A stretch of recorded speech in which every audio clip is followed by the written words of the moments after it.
Peter Sarkisian plays with illusion in his video installations.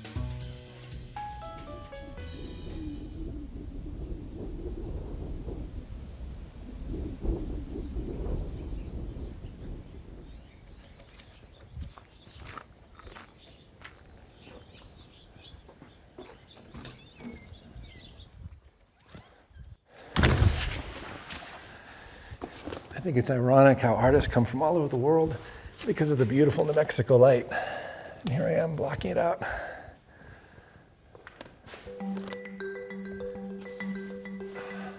There's a lot of tension between the tools that I use, video, it's a very grid-like technological tool, and where I live and where I produce the work. And I couldn't live in New York, I couldn't live in a big city that's very grid-like and use this medium, which is also grid-like, because there'd be no tension.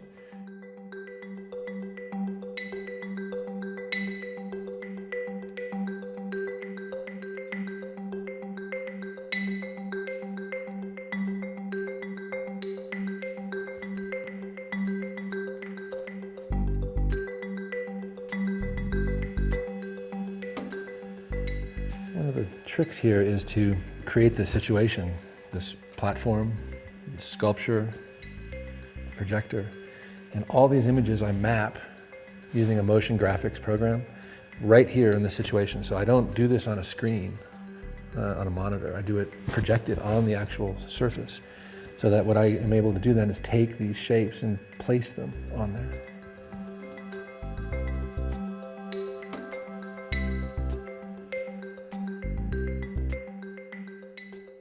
The discussion that is happening in these robots have everything to do with the way video is being used and sort of remapping video, reinventing video, taking video out of the frame line and applying it and sort of, mapping it over a contoured surface in a way that makes it tangible, makes it something you can hold and grab. And that, for these pieces, that's kind of what I'm exploring. I'm trying to push the limits of what you can do with this medium.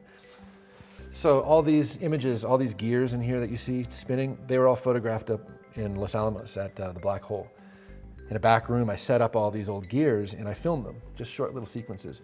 And then I animated them later on to create these ongoing patterns. But each one of these gears is an actual gear from the Cold War. Really, they're just sitting on shelves up there gathering dust. They'll never be used in any other way. And they have this sort of nefarious, dark sort of past. I wanted to reincorporate them, sort of bring them back to life and give them a new purpose. Essentially what I'm doing with video is I'm trying to transform an experience-killing medium, which video itself does away with experience. It replaces it with information, and there's a lot of value in that information, but it's not enough. We need more than that. We need the experience that comes from encountering people and places in the world, because in that experience, there's an inherent quality that we can't get anywhere else, and it's feedback, it's consequence.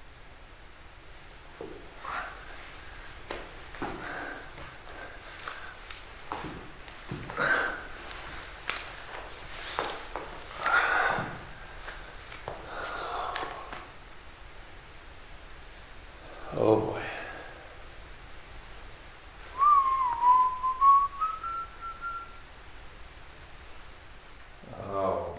I very rarely use monitors or screens because those are fixed, flat surfaces that, that have frames.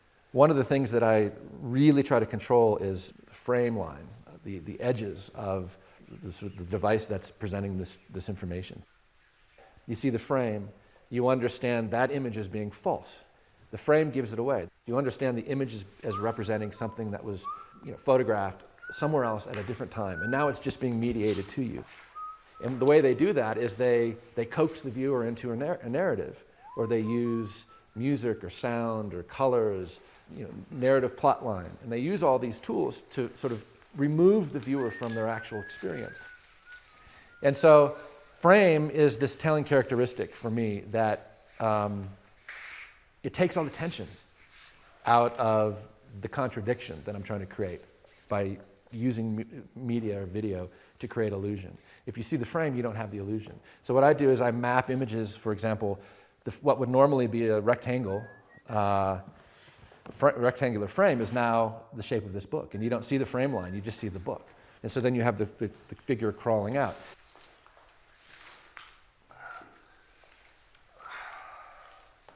In the case of the Cup of Joe piece, it's a large cup of coffee sitting on a desk, and inside the coffee cup I poured a plastic resin, a polymer resin, and on top of that I project this little image of a person floating dead in their coffee.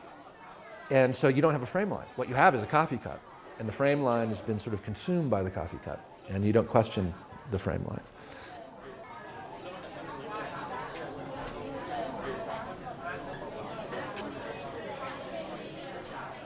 I'm using coffee, and I'm using this vintage character and his vintage suit and the vintage check and tabletop to sort of point back to a different time, an older time.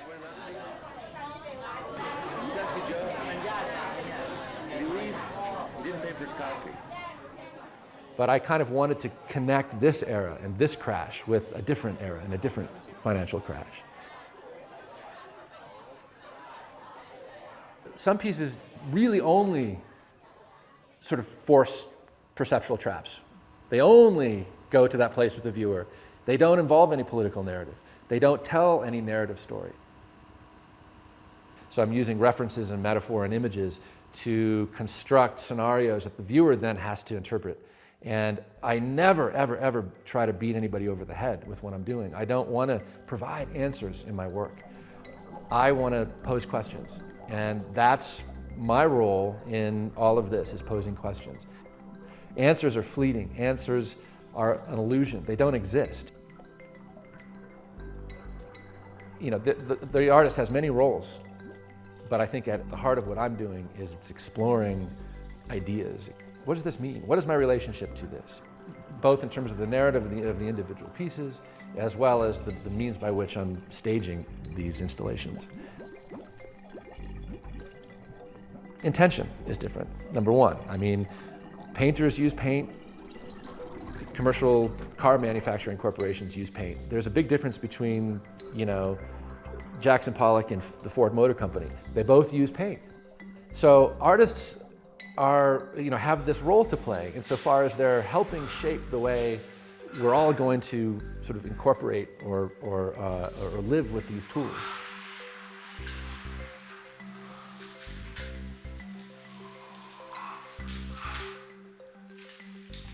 Every viewer that walks in and sees something and doesn't understand it and has a real sort of a notable life experience watching one of my pieces, that's kind of what I'm going for. Because then they become aware that maybe there's more to this medium than meets the eye. Maybe this can be used in a way that actually gives something back to us on a daily basis.